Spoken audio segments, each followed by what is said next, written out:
اعوذ باللہ من الشیطان الرجیم، بسم اللہ الرحمن الرحیم۔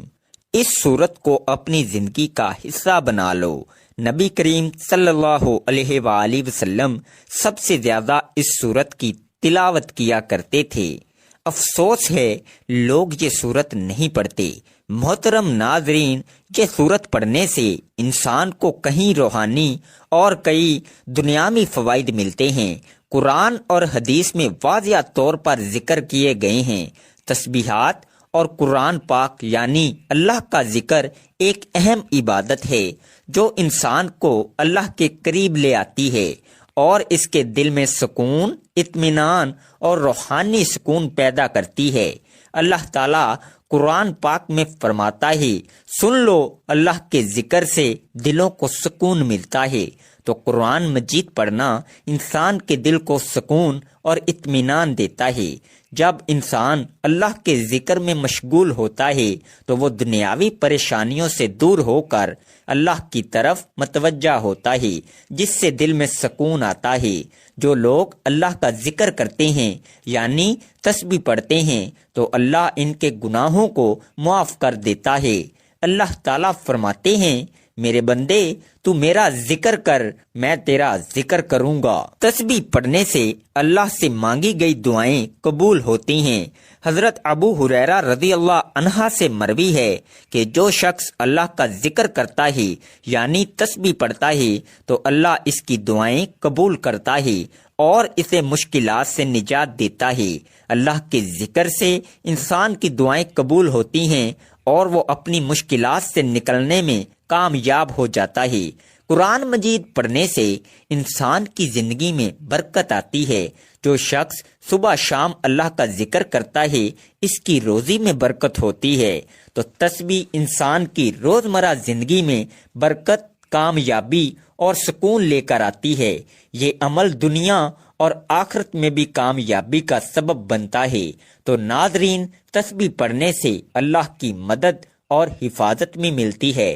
حضرت علی رضی اللہ عنہ سے مروی ہے کہ جو شخص اللہ کی تسبیح کرتا ہے اللہ اس کی ہر پریشانی میں مدد کرتے ہیں۔ اللہ کا ذکر انسان کو شیاطین کی شرارتوں سے محفوظ رکھتا ہے اور اللہ کی مدد کی ضمانت بھی فراہم کرتا ہے۔ محترم ناظرین، اگر آپ چاہتے ہیں کہ اللہ پاک آپ کو دونوں جہاں میں اس کو عزت و کامرانی عطا فرمائیں، کبھی کسی کے محتاج نہ ہوں، کبھی کسی کے سامنے ذلت و رسوائی کا سامنا نہ کرنا پڑے، دشمنوں سے، حاسد سے ہمیشہ محفوظ رہیں، تو آپ یہ بازو پلٹنے والی سورت ضرور پڑھیں۔ اس سورت کو پڑھنے والے کے حق میں اللہ تعالیٰ سارے فیصلے فرما دیتا ہے۔ اس کے تمام مقاصد، اس کی خواہشات، اس کی مرادیں، اس کی تمنائیں پوری کی جاتی ہیں۔ اس کے ہر کام پہ اللہ تعالیٰ کن کا حکم فرما دیتا ہے اور اس کا ہر ناممکن کام اس کے حق میں کر دیا جاتا ہے اور وہ ممکن ہو جاتا ہے۔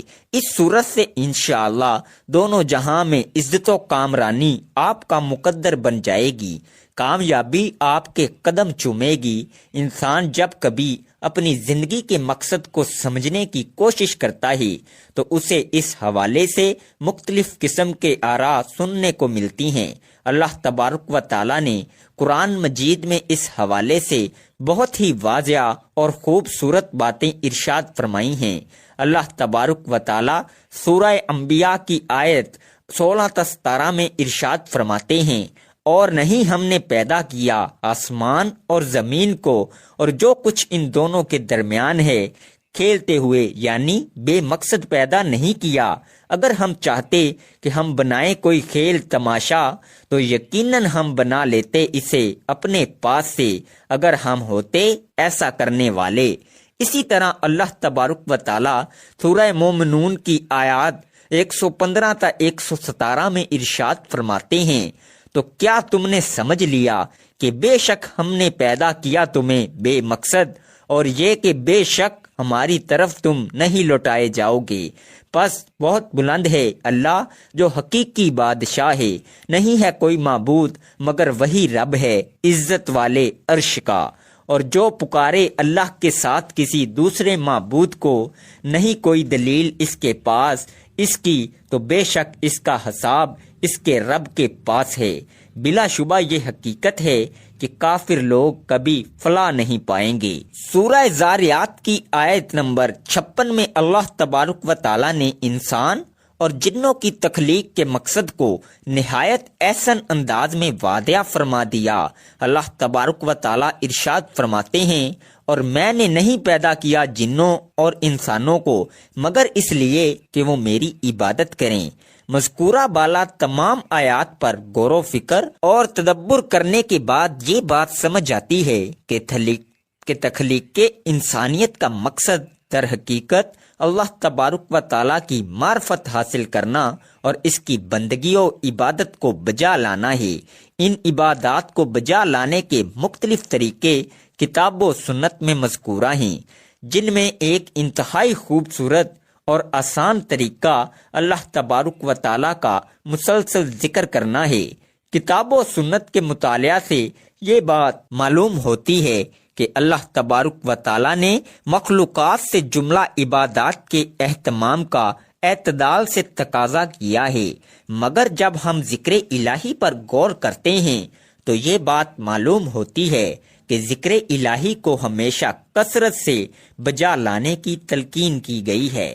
اللہ تبارک و تعالیٰ سورہ آل عمران کی آیت 190 تا 191 میں ارشاد فرماتے ہیں، آسمانوں اور زمین کی پیدائش میں اور رات دن کے ہیر پھیر میں یقیناً عقل مندوں کے لیے نشانیاں ہیں جو اللہ تعالیٰ کا ذکر کھڑے اور بیٹھے اور اپنی کروٹوں پر لیٹے ہوئے کرتے ہیں، اور آسمانوں اور زمین کی پیدائش میں غور و فکر کرتے ہیں اور کہتے ہیں، اے ہمارے پروردگار، تو نے یہ بے فائدہ نہیں بنایا تو پاک ہے، پس ہمیں آگ کے عذاب سے بچا لے۔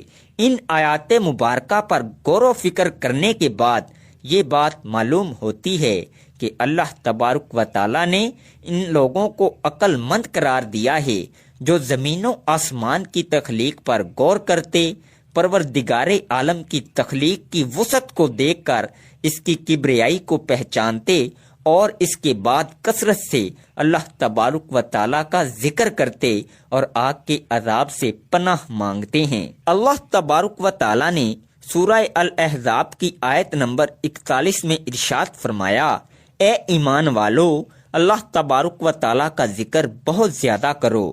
ذکر الہی بکثرت کرنے کا نتیجہ یہ نکلتا ہے کہ اللہ تبارک و تعالیٰ انسانوں کی زندگیوں کے اندھیرے دور کر کے ان کو روشنیوں کے راستے پر چلا دیتے ہیں۔ چنانچہ سورہ احزاب کی آیت 41 سے 43 میں ارشاد ہوا، ایمان والو، اللہ کا ذکر بہت زیادہ کرو اور صبح شام اس کی پاکیزگی بیان کرو۔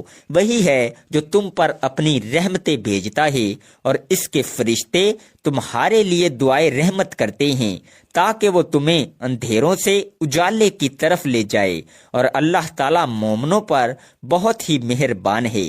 اللہ تبارک و تعالیٰ نے ذکر الہی کے فوائد بتلاتے ہوئے یہ بات بھی ارشاد فرمائی کہ جب کوئی شخص اللہ تبارک و تعالیٰ کا ذکر کرتا ہے تو اللہ تبارک و تعالیٰ بھی اس کا ذکر کرتے ہیں۔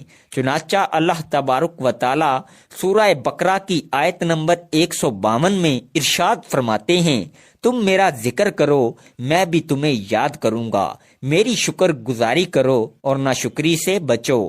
اس آیت مبارکہ سے یہ بات سمجھ میں آ جاتی ہے کہ جس شخص کا ذکر اللہ تبارک و تعالیٰ کرتے ہوں، اس شخص کی زندگی میں اللہ تبارک و تعالیٰ کی تائید، نصرت اور فضل ہر حال میں شامل ہو جاتا ہے۔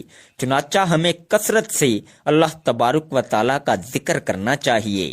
اللہ تبارک و تعالیٰ نے سورہ احزاب میں ان لوگوں کا ذکر کیا جن لوگوں کے لیے اللہ تبارک و تعالیٰ نے مغفرت اور اجر عظیم تیار کر رکھا ہے۔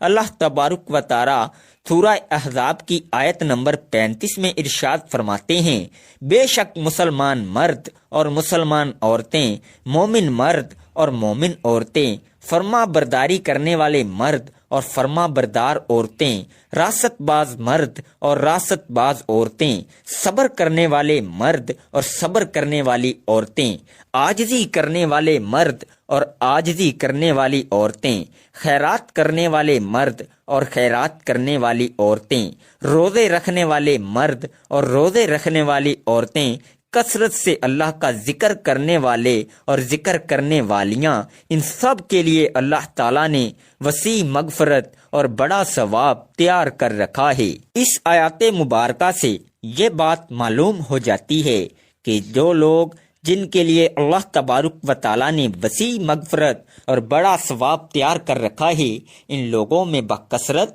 اللہ تبارک و تعالیٰ کا ذکر کرنے والے مرد اور عورتیں بھی شامل ہیں۔ نماز کی ادائیگی کا ذکر کرتے ہوئے اس بات کو بیان کیا گیا کہ نماز فحاشی اور برائی کے کاموں سے روکتی ہے۔ ساتھ ہی اللہ تبارک و تعالیٰ ارشاد فرماتے ہیں کہ اللہ تعالیٰ کا ذکر بہت بڑا کام ہے۔ سورہ عنکبوت کی آیت نمبر 45 میں ارشاد ہوا، جو کتاب آپ کی طرف وحی کی گئی ہے اسے پڑھیے اور نماز قائم کریں، یقیناً نماز بے حیائی اور برائی سے روکتی ہے۔ بے شک اللہ کا ذکر بہت بڑی چیز ہے اور تم جو کچھ کر رہے ہو اس سے اللہ خبردار ہے۔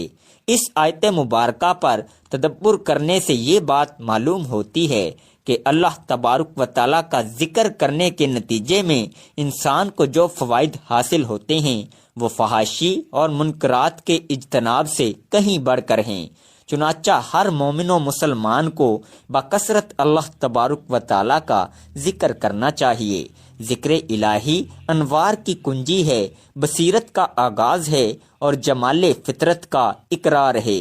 یہ حصول علم کا جال ہے، یہ تماشائے گاہ ہستی کی جلوہ آرائیوں اور حسن آفرینیوں کا اقرار ہے۔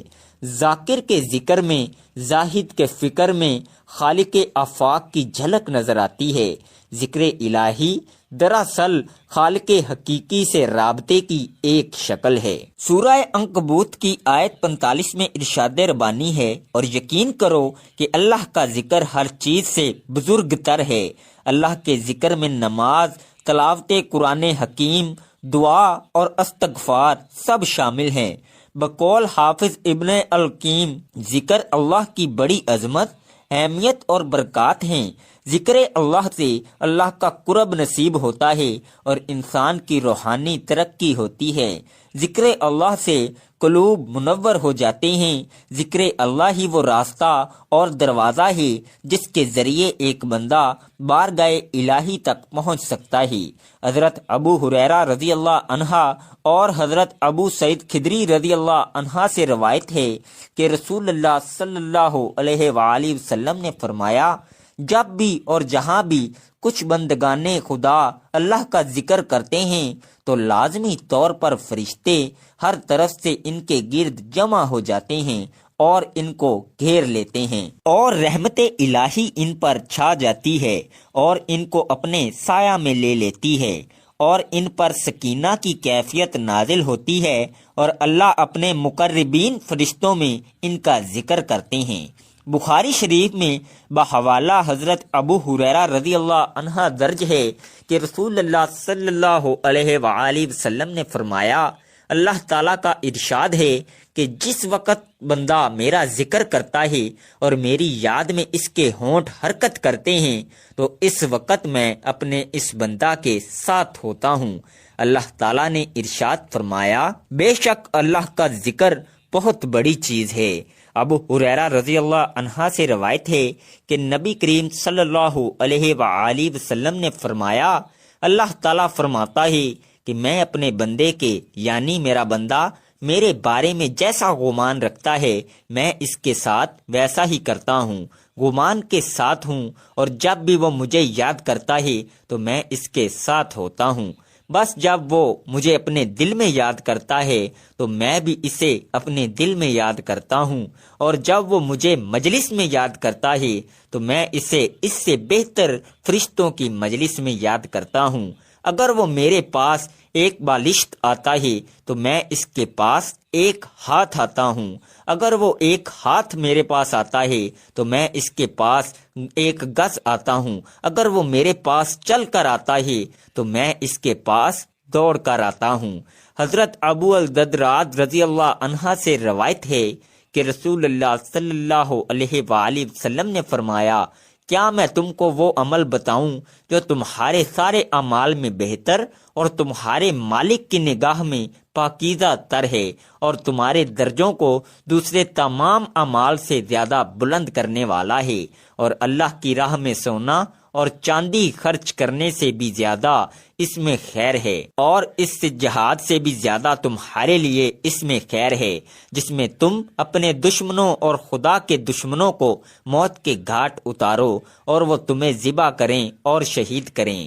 صحابہ کرام رضی اللہ عنہ نے عرض کیا، ہاں یا رسول اللہ صلی اللہ علیہ وآلہ وسلم، ایسا قیمتی عمل ضرور بتائیے۔ آپ نے فرمایا، وہ اللہ کا ذکر ہے۔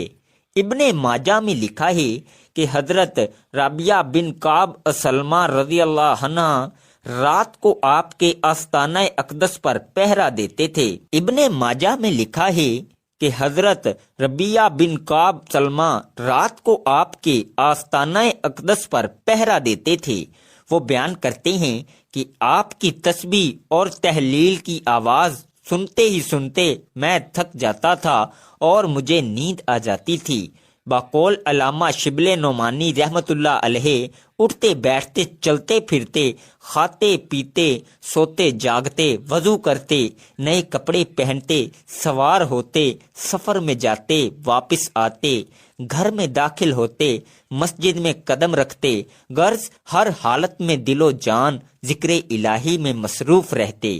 آپ سواری پر بیٹھے بیٹھے نفل ادا فرماتے، سواری کا جانور جدھر چل رہا ہے آپ ادھر ہی چہرہ مبارک نماز کی نیت فرما لیتے، اس کی پرواہ نہیں فرماتے تھے کہ قبلہ کی طرف رخ مبارک ہے یا نہیں۔ آپ میدان جنگ میں بھی یاد الہی سے غافل نہیں تھے۔ بدر کے غزوہ میں خشوع و خضوع سے دونوں ہاتھ پھیلا کر بارگاہ میں دعا کر رہے تھے۔ اس بے خودی کے عالم میں ردائے مبارک کندھے سے گر پڑی اور حضور کو خبر تک نہیں ہوئی۔ حضرت علی رضی اللہ عنہ 3 بار میدان جنگ میں حاضر ہوتے ہیں اور ہر بار یہ دیکھتے ہیں کہ پیشانی مبارک زمین پر ہے۔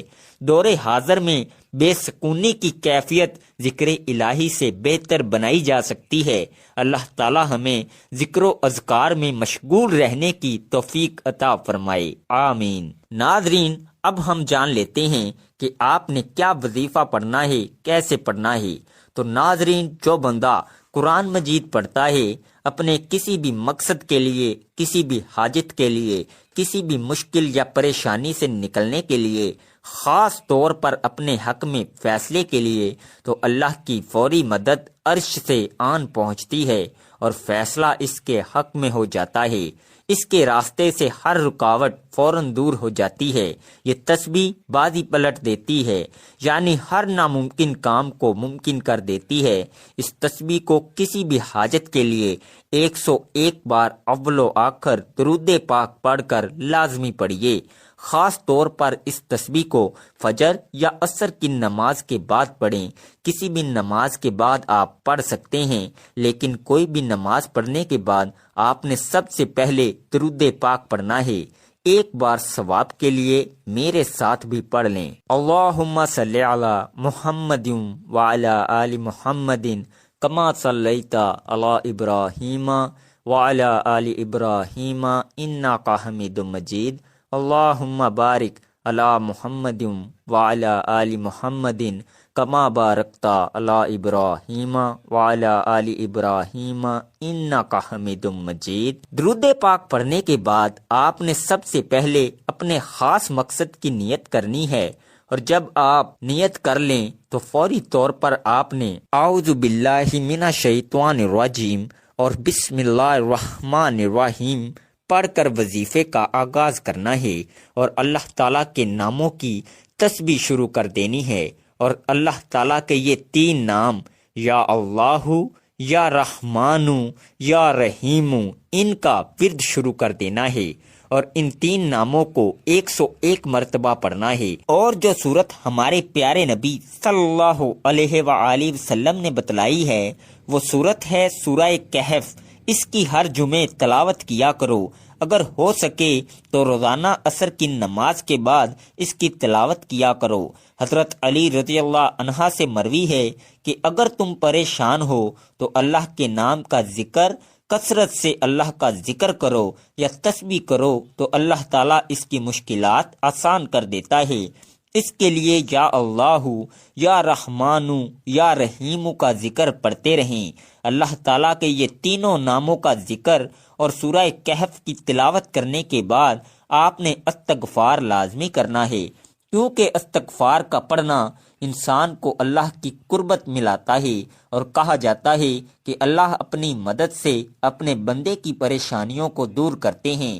صرف 101 بار اول و آخر درود پاک پڑھ کر اس تسبیح کو پڑھنے کا معمول بنا لیں، انشاءاللہ فیصلہ آپ کے حق میں ہوگا، جیسا آپ چاہیں گے ویسا ہوگا۔ اللہ تعالیٰ آپ کی خواہشات پر کن کا حکم فرما دے گا، آپ کی ہر جائز مراد کو فوراً پورا فرما دے گا انشاءاللہ۔ محترم ناظرین، سورہ کہف ایک طویل سورت ہے اور اس کے مضامین میں بہت تنوع ہے۔ آج کی نشست میں ہم اس کے مضامین پر ایک طائرانہ نظر ڈالیں گے۔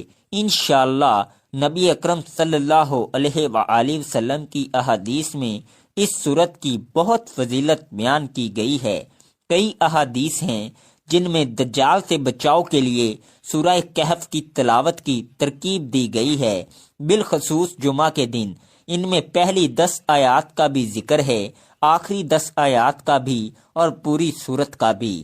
دجال کے بارے میں نبی اکرم صلی اللہ علیہ وآلہ وسلم نے فرمایا کہ ہر نبی اور ہر رسول نے اپنی امت کو دجال سے خبردار کیا، اور میں آخری نبی ہوں، میری امت میں ہی دجال کا فتنہ رونما ہوگا۔ اللہ کے نبی صلی اللہ علیہ وآلہ وسلم نے اگر دجال سے بچاؤ کے لیے اس سورت کو پڑھنے کی تاکید کی ہے تو ہمیں معلوم ہونا چاہیے کہ اس سورت کے مضامین کیا ہیں، اس حوالے سے کیا خاص گفتگو اس میں کی گئی ہے۔ وہ اس سورہ مبارکہ کی آیت نمبر 7 ہے۔ ارشاد باری تعالیٰ ہے، یقیناً ہم نے بنا دیا ہے جو کچھ زمین پر ہے، اسے اس کا بناؤ سنگار، تاکہ ہم انہیں آزمائیں کہ ان میں کون بہتر ہے عمل میں۔ اللہ تعالیٰ نے یہ دنیا تخلیق کی ہے، یہ زمین بنائی ہے، اور اس زمین کی ہر قسم کی زیب و زینت اور آرائش سے آراستہ کیا ہے۔